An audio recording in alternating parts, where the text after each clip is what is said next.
to NICU Stories.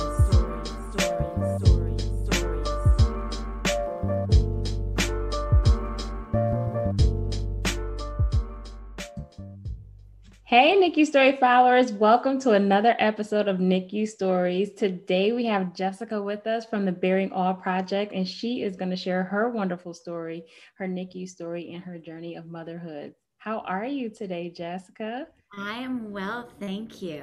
We have a little furry friend with us today. Yeah, this is Matilda. Hi, how are you? So, thank you for wanting to come on and share your story with us. Sometimes it's not very easy to share NICU experiences, but we really appreciate you wanting to come on and share your story to be a blessing to other NICU parents, to either encourage them during the process or empower them to want to share their stories to help others as well. So, welcome.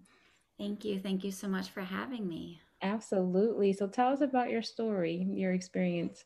So, my story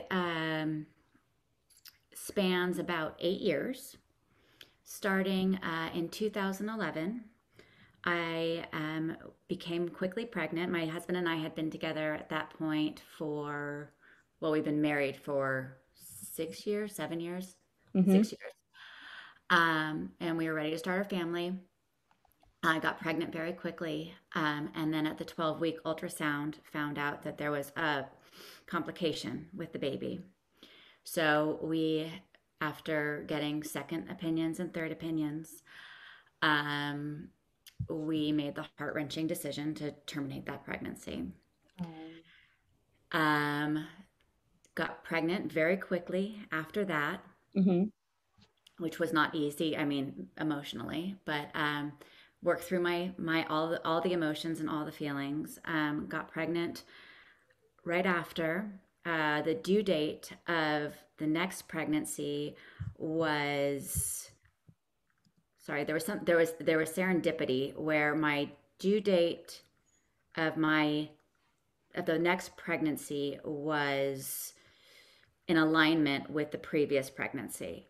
And so I found that like very serendipitous and found comfort in that. Um, cut to 12-week ultrasound again, found something that was wrong with the baby. Um, we spent a month doing research, getting opinions and second opinions and third opinions, and met with all the specialists that we could to really understand what we were looking at in terms of a prognosis.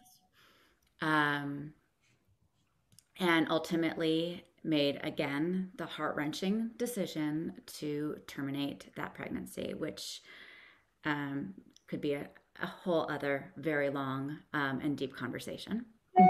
But it's part of my story. So, Exactly. um, so then I was able to have a healthy pregnancy. I had my son via emergency C-section. He was great, healthy. Two miscarriages later, I dealt with secondary infertility, followed by IVF. Oh, We wow. wanted to give our son a sibling. Okay. So we did IVF. We had one blastocyst, one embryo, and this was basically like our final, like this, it's either this or, our son's going to be an only child. Mm-hmm. That blastocyst made it. Uh, Yay. I became pregnant. And that pregnancy, obviously I had loads and loads of anxiety Right. with pregnancy, as one does after so much loss and trauma. Nothing was easy about that pregnancy. I also had this terrible, terrible cough towards the middle to end of the second trimester Mm-hmm.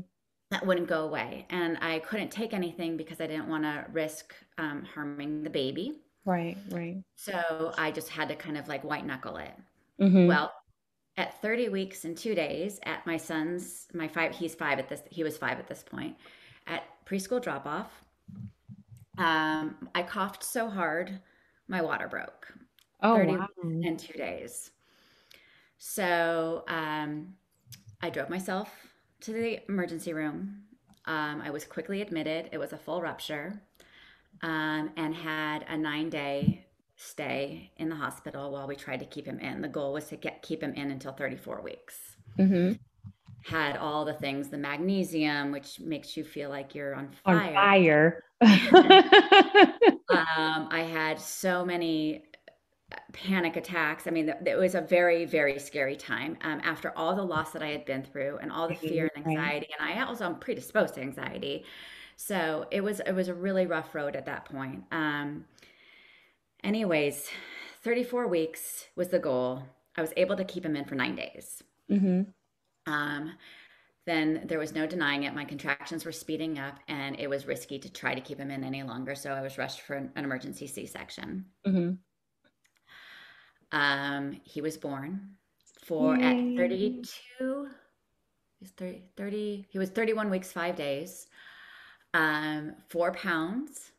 So he Oh. was a solid kiddo. And was, immediately rushed off to do all the stabilizing things that they do for premature babies. Mm-hmm. And following that, then we had to get to where we are now with our NICU story.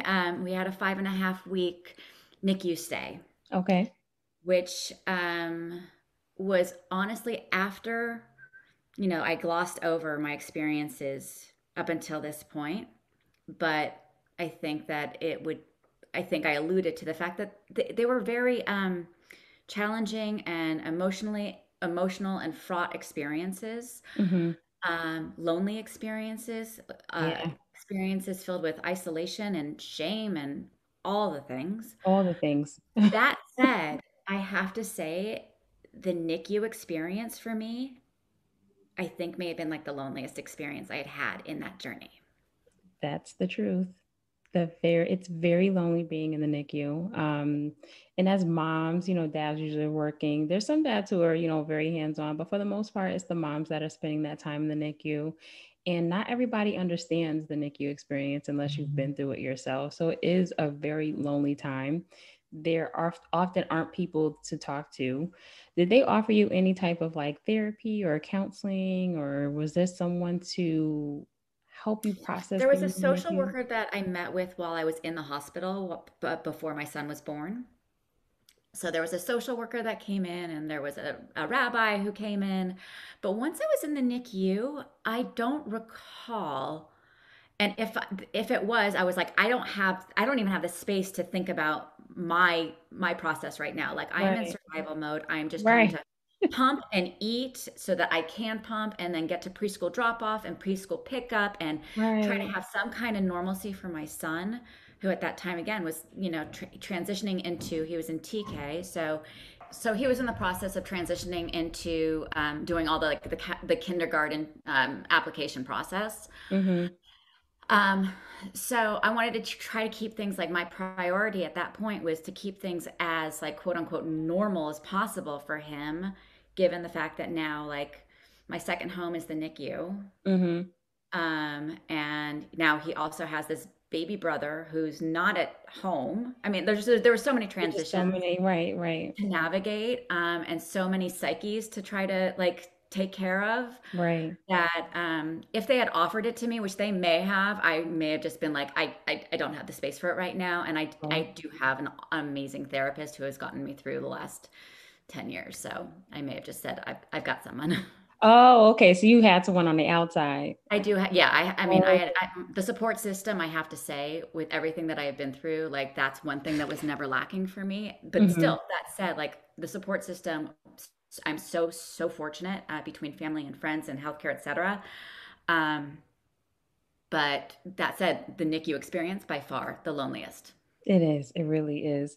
And you kind of like alluded to the one of the things that we as moms do. We kind of put ourselves on the back burner because we have to be there for everyone else. And I like how you mentioned um, you were very concerned about your son who's going through these transitions and also has to navigate understanding at such a tiny age that you have a sibling that's not home right now. That, typically you bring the baby home, but you have a sibling that's in the hospital and trying to help him understand it and also go through that transition. It's a lot for a mom to go through and any parent to go through for that matter, not just the moms, but the dads as well, to still have a child in the NICU and still trying to navigate home life and some normalcy for the previous children.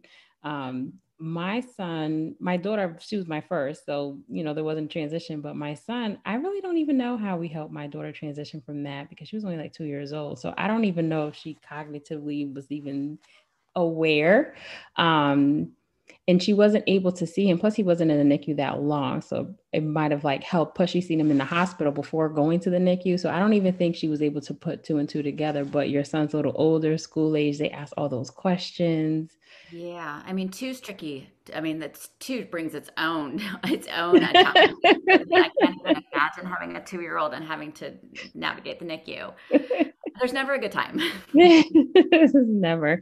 Did he ask a lot of questions? He did, and I made there's I'm trying to remember what the site is called. It will probably come to me as soon as we hang up.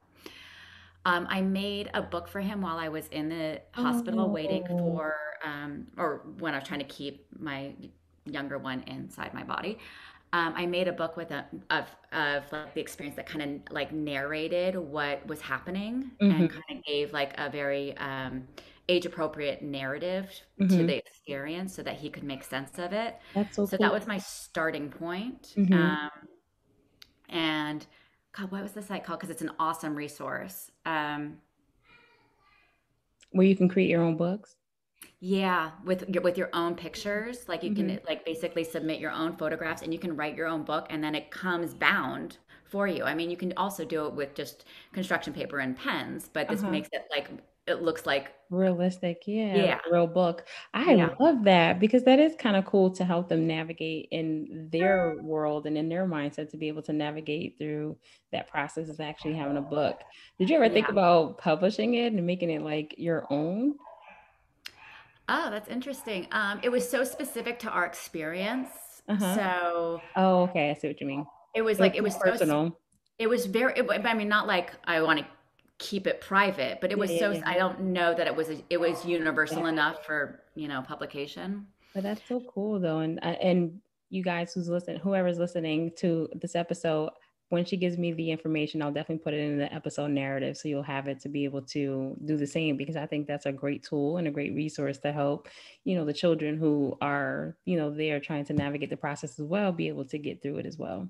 I love that you well, I don't want to say I love, but you brought up something very interesting that the fear that you had going into this premature labor because of the experiences that you had before. How were you able to keep your mind in a place to know that your baby was still going to be okay and not allow previous experiences to have you um, either doubt or just how were you able to navigate through your going to premature labor knowing the previous history that you had?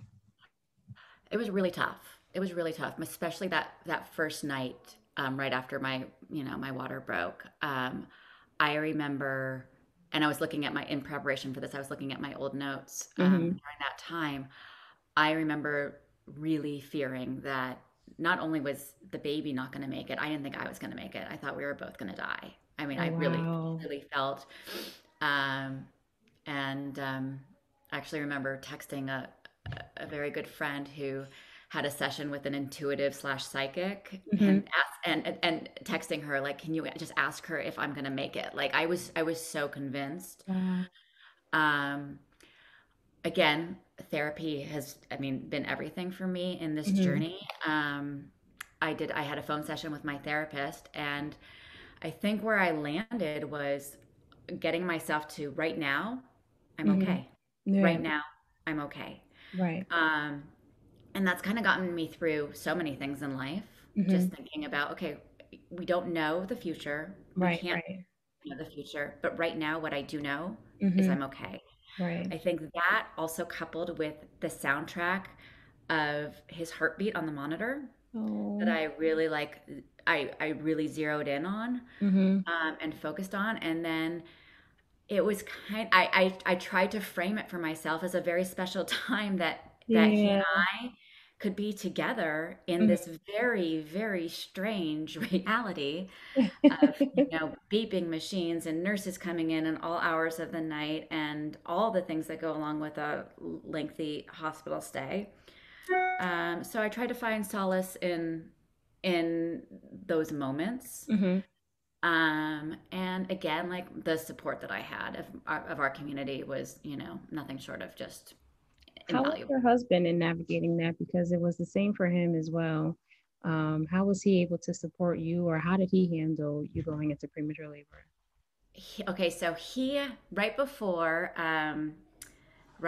my water broke at preschool drop off, I got a text message. He commutes between Los Angeles and Las Vegas for work. Hmm. So he was going to the Las Vegas office, Oh. and I got a text for him landed, Hmm. and then I coughed and my water broke. So he's in Las Vegas at this point. Oh no. He waited to hear. He turned around once my doctor said it's he needs to come home. Came home, and he's a rock. He's a rock. He knows how to juggle a Hmm. lot. He is an incredible multitasker. Um, and I'm actually without words. He couldn't have been more supportive. I mean, Hmm. so the way it manifested or what it looked like, for example, was while I was in the hospital before giving birth, he would come to the hospital with my son, my 5.5-year-old, every morning before preschool drop off. Hmm. So he would make the stop before preschool drop off. Then he would come and hang out with me in the hospital and do his work and do his thing. Um, and then he'd go and he'd pick up our son, oftentimes come back to the hospital, then go back home, walk the dogs, do whatever it was. I mean, he knows how to take care of business, and he's also completely emotionally supportive. I don't know, like without going into so many No, no, no. What details. you're saying is good. Like he was able to, be supportive It and was help you navigate through it. And he didn't just leave you out in the cold by yourself and I retreat. could, honestly, I couldn't have asked for a more supportive I partner love in it. this. I So, love it. I love it. I love it. And how was the actual NICU experience? I um, mean, we know it's definitely a lonely time, but how was the staff with you? How was that process, that journey? Did he have any medical issues? he did. So the staff, the nurses were incredible. Uh, Hmm. the nurses, with the exception of just one, were, There's always that there's one always bad one. apple.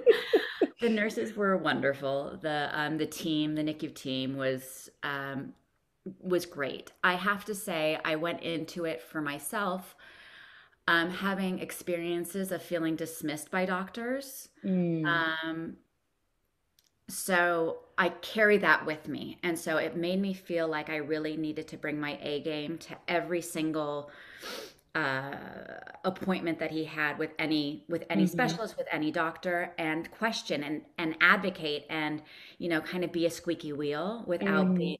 But it's walking a very fine line between Right, I get it. being like the difficult You don't want to be the difficult one, but hysterical you want to mother. be right, but you want to be hands-on too. Like you're very hands-on, and you care. Yeah, yeah, and also having had the experience of being dismissed, and then also then finding out that I was actually dismissed, and had I spoken up in other Hmm. situations, things may have turned out differently. Hmm. So I was trusting that instinct, I guess. Right, So I was trying to be just squeaky enough to be heard, but not to. right. It's a very, very, very fine line to toe. Not to be overbearing, but Yeah, yeah. It was so the staff, they were great. He did have a couple of issues, and then that this is where my questioning and advocating came into play. He had a kidney issue when he was in utero. hmm. When he came out, he was diagnosed with mild hydronephrosis. His kidneys Hmm. weren't totally developed, and he had bladder reflux, meaning that his bladder would empty up and down. Oh, wow. I've never heard. So that can be extremely dangerous because it can Right. also create UTIs. Hmm. And UTIs with babies can be fatal. Mm.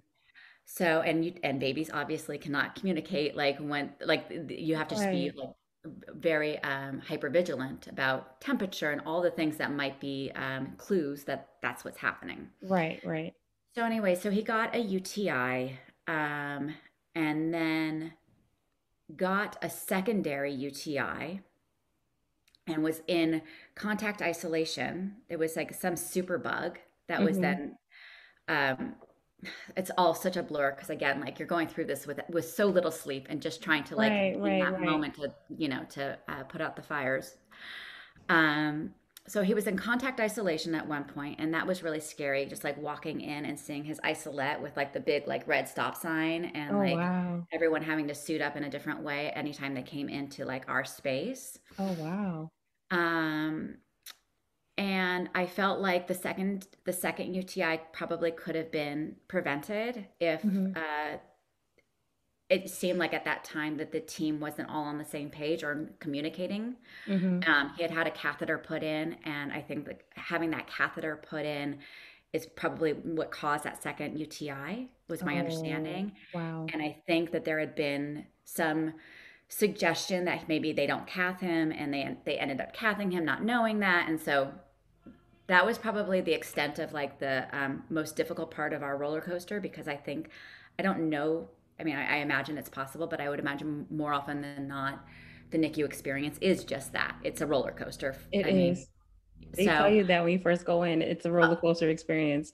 they And you're prep you. like, oh, we got this. It's gonna be smooth. And then when you hit that first bump, you're like, it is a roller coaster. And that was probably our biggest bump.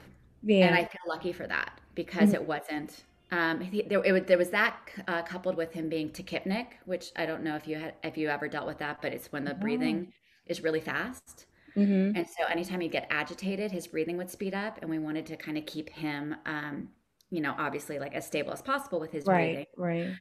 So even just like things like trying to get him to breastfeed, if he got, frustrated or couldn't do it and was getting fussy, his breathing would then Speed increase, like up. the breathing rate would increase. And I didn't want, my priority was obviously like his physical well-being at that moment, not breastfeeding. Mhm. Right. So, that was one of the consequences of our NICU experience is that he did breastfeed a bit and I was Hmm. able to do it for a year, but he didn't like take to it in the same way that my older son did. He didn't latch on.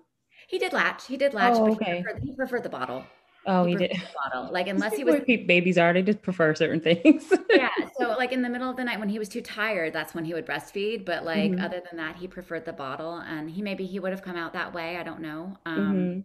But that's one of those things I was like I'm not going to challenge this right now, like he needs to be breathing at a And steady pace rather eating. than trying to force him onto the breast. Right, right, right. So, Which makes sense. And then, with babies, they, even though they're babies, it's almost like they still have their own preference. And it's like he's very strong minded at even a baby. So I kind of imagine how he's going to be as an older child. 100%. I've always said like my older son like came out with such strong opinions. Like he came out as an opinionated 40-year-old. Um, it's something with these boys, I tell you.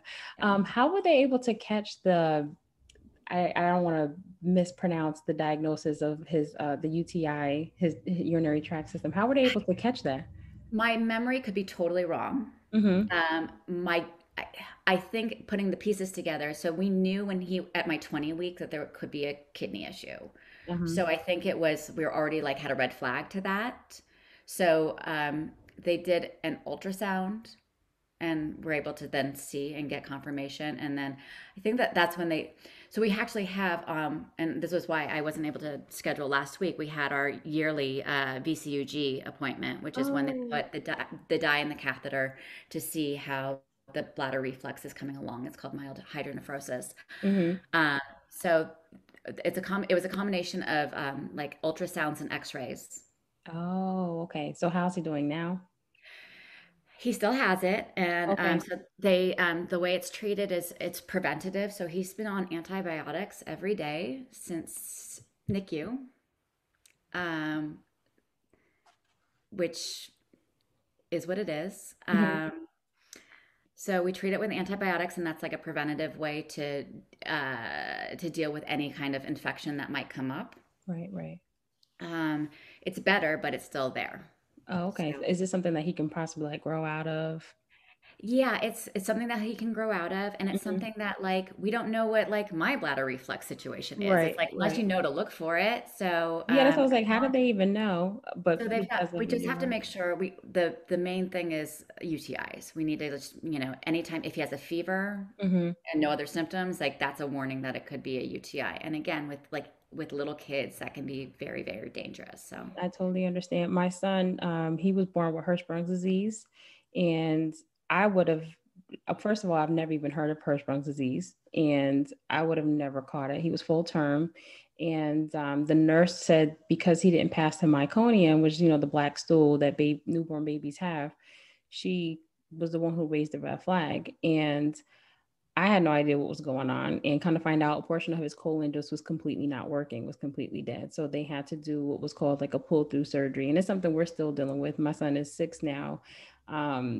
It's working and everything's working, but he does have stooling issues. So it's one of those things that it is, have to be monitored. His first year of life, we were in and out of the hospital. um, I want to say about 4 or 5 times we had hospital stays his first year of life because when it comes to the toxins of the body, they have to go out, or, he would have gotten enterocolitis, and they say it's very fatal if that gets into his bloodstream. So as a mom, you're like, yeah. you're always on panic mode because when they have those flare ups, or, in your son's case, you want to keep them on antibiotics and make sure that he doesn't have any type of toxins going into his body. But my son, they didn't do that for him. It was just more so we had to just monitor his bowel movements, do irrigations to keep the poop coming out. It was just so many things that we had to do just to make sure, he got stool out his body. But it's one of those things that I can understand just from the opposite, and in regards to making sure that your child stays healthy and that they don't become their system doesn't become toxic, because for little babies, it's fatal for them. It's not something like if we get it, we can kind of live with it, get antibiotics eventually, but for them it happens so fast Yeah. that you always have to stay on top of it. That um hypervigilance, yeah. it's exhausting. Exactly. It is that part. It's exhausting. So I totally identify with you in a bit in regards to that. And I'm glad that you're mentioning these things because people don't realize that sometimes it's not just, your baby's in the NICU growing. Sometimes there's medical issues that they have to overcome. And we as parents have to be strong to navigate through. One of the things I think is very common for most parents when they are in a NICU that you said earlier is that you're almost in like just tunnel vision. It's like, you're focused on just getting your baby healthy, making sure they eat, they breathe, reaching all these milestones to get them out of the NICU. How was home life transitioning him to home life? Was it like some people I asked, like, did you have a party? Was family over? I have to say, there's only one person who said we had a party. Everybody else was like, I didn't want anybody around my child. No, no, yeah, that was me. Yeah, I mean, it coincided with like a like a mini measles outbreak that was in Los Angeles at that time. So I was and I've got a kid that's in preschool and like Oh all the germs. no. And I went from like my older son was like on an airplane with me when he was, I don't even know, it was 10 weeks old. Like I was letting him lick seatbelts. Like I was like, build this immune system, Right. eat the sand, it's fine. You'll live. But with my younger one, I became like a hand washing, like COVID, Yep. basically. You're like a germaphobe. It It's was, yeah. I mean, it was like before the COVID norm. So, he lived in a bubble and it was a very small world. Again, like the contrast to my son, my older one, who was like traveling with me at like 2 months old. So, yeah, and then to have so my younger one is 2 now. Mhm. So his world has been really, really, really small. And isolated, you're right. Yeah, so anytime like I mean, hey, because I've been very cautious, and with the way COVID has been in LA, it's been, we're all just kind of like hunkering down, and Right, I'm lucky enough that I can just hunker down. right. But I would take him to like his physical, his 2-year checkup. And Mhm. it was like his first time as like a toddler, like out in the world. He's like, what is this elevator? Like, it was like, I joke, I don't know if you've seen the movie Encino Man, but it's kind of like being out with Encino Man. Like, he sees these automatic doors and he's like, what is this? Poor guy. And like his world is just like he walked into the doctor's office. He's like, there's a couch here too. We have a couch at home. How cute is this though? It's like exploration on another level for him because his little world has literally been isolated from the NICU to COVID. It's like poor guy. Totally, totally. So, yeah, been an interesting time to say I the have to least. say I love it. What have you birthed from this experience? Oh man. Um, I have birthed wanting to actually give back to the community, and try to create resources where I they may have been out there. I just didn't know to look for them, especially even with NICU. Like I wished your podcast had existed when I was going through it. And I think there were podcasts that probably existed while I was going through it. I didn't know to look for Me, I NICU didn't either, to podcasts, be you honest with know? you. I wish I had it when I was there too. Yeah, so with all the different challenges that my fertility journey has brought me, it's been filled with isolation and Mm, shame and stigma and loneliness. hmm Again, even though I have this incredible community. So what I've birthed is wanting to give back to, people going forward who hmm find themselves in situations similar to this, to be able to see themselves or their experiences mirrored in some way. hmm Um, and so that's where I developed the website, the Bearing All Project. Could you tell us a little bit about the Bearing All Project? Yeah, so the Bearing All Project was birthed from my experiences, but it's all the different things that we bear on our way to parenthood. And it's filled with personal essays Hmm that were always open for submissions. Personal essays about everything from the NICU experience hmm to terminating unwanted pregnancy hmm to miscarriage to surrogacy to hmm stillbirth to egg donors to adoption. I'm leaving out, I'm sure, some of the things that we've oh, to being childless not by choice. Right, That right, sometimes right. that's where the road ends or begins. So it's basically a place where the idea is to create a community with stories and hmm to find different voices through storytelling and to find your experience and give voice to that, so that people who are going through it might be able to feel less alone as they're hmm going through it. Right. And on the flip side, I have found just by birthing this website and all the things that have gone along with it and writing myself, hmm it's so healing. It Um, is. It really is. so it's both sides of the coin. It's And healing for the reader. It's healing for the writer. that's what I absolutely love, that the uniqueness to Bearing All Project, because most times with storytelling, everything's now digital and video and vlogging versus blogging now. You figure a lot of people are doing more vlogging than they are blogging, but it's like you're keeping the essence of journalism and journaling, which I absolutely love. Most writers can appreciate the space that you're creating because I'm a strong believer in finding ways that are therapeutic for you. And for me, writing is therapy for me. I haven't actually stepped out and gotten a therapist yet. I felt like I needed to because I've been through so many things in my life. Mhm. But my therapy literally has been writing. And that's one of the aspects I love that you're doing with the Bearing All Project, because sometimes you can't always get to someone to talk to.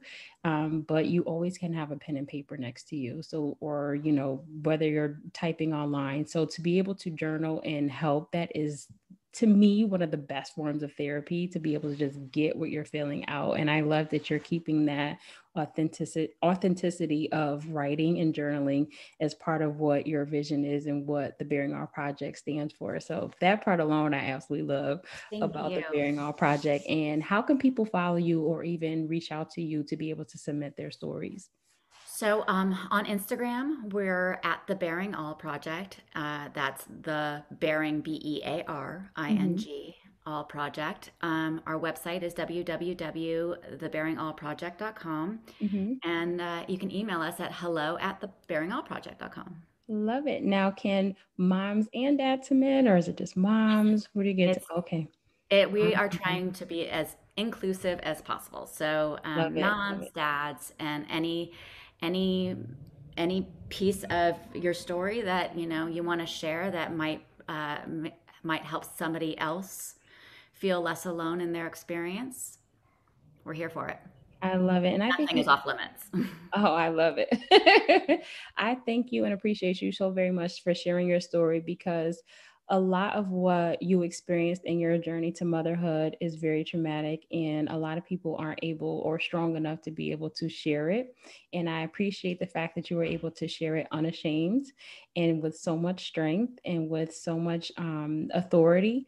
And I really pray that other women who have experienced what you experienced, that were either shamed for the experiences and the choices that they had to make, whether it was, a decision that they wanted to do, whether it was something to affect their health. Your journey to motherhood is your journey to motherhood, and no one should be shamed for it. No one should be shamed for the decisions they make with their body and their lives. And I appreciate you sharing this story. And I pray that any woman who had to make the decision to have an abortion for whatever reason, that they don't feel shame and that you do not feel embarrassed to talk about it, because it was your decision. And don't allow anybody to judge you or criticize you for the decisions that you had to make for your life, for your body. And I appreciate you sharing that with us today. I appreciate you sharing how vulnerable you felt in regards to the NICU experience, and just being very transparent and being a light for other people. As we have here, be the light. And most people who are listening, you can't see it, but behind me, I have a board that says be the light. And I really want people to be the light. When you share your story, you're being a light to someone else in a very dark time who cannot find a voice. And you're being a voice for someone who's experiencing exactly what you're experiencing, but can't really know, or sometimes don't know how to navigate through it. So I love what you're doing. I love the Bearing All Project. I'm submitting my story soon. I said I was going to Yay, I have look it to you forward. today, but I'm definitely going to submit my story to the Bearing Excellent. All Project. So you will see NICU stories, and the bundles of joys who actually birthed the NICU story. You will see their stories on the Bearing All Project as well. I thank you all for tuning in. Is there any words of encouragement that you want to share with any other mom or dad that's going through what you went through, or just some words of encouragement? Baby steps, baby steps, one step at a time. I don't know if you're familiar with What About Bob, the movie with Bill Murray, but Yes. Oh, that's such a classic. baby steps to 4 o'clock. Like that was my mantra. Baby I steps to four love o'clock. that. That's a good one. I love it. I love it. So take those words, because I have to say it's a journey, and give yourself grace to take those baby steps. Thank you so much, Jessica, for Thank sharing with you us. so much. This has been so great. Thank you so much for all that you're giving to the community too. Oh, thank you. I never thought that I would have to go through that experience, but now I see why. This is the light at the end of the tunnel, to be able to help other parents and empower other parents to also use their voice and to share their stories. I believe in that people are healed by the word of our testimony. So I'm strong. I'm a strong believer in that. So I thank you for sharing yours with us today. Thank you.